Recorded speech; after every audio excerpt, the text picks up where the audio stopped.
मी झाल्यानंतर आमच्याकडे विद्यार्थी पहिल्यांदा येतो फर्स्ट इयर डिग्रीला. आमच्याकडे 3 वर्षाचा कालखंड आहे, first year, second year, third year. आणि आता M.Com सुरू झाले असल्यामुळं 17वी पर्यंत मुलं आमच्याकडे थांबतात. तर मी असं मुळीच म्हणणार नाही की या शाळांमधून आलेले विद्यार्थी त्यांच्याकडं बुद्धिमत्ता अजिबात असत नाही, असं मुळीच नाही आहे. त्यांच्या घेण्यावर आहे. कॉलेजला आल्यानंतर मुलांना थोडंसं पंख फुटायला सुरू होते, मग ते खूप उंच उडायला जातात, मग एकदम खाली पडतात.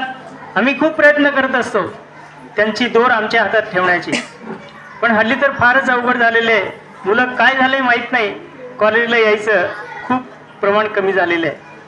या मॅडमसुद्धा आमच्या विद्यार्थिनी आहेत. सुरेखा मॅडमसुद्धा विद्यार्थिनी आहेत. दिलीप सर सुद्धा आमचे विद्यार्थी आहेत, उत्कृष्ट वाचक आहेत, सतत माझ्याकडे पुस्तकांची मागणी करतात. उद्या तुम्हाला तुमचं पुस्तक देणार आहे, काळजी नका करू. आत्ता मी थोडक्यात सांगितलेलं आहे साधूचं.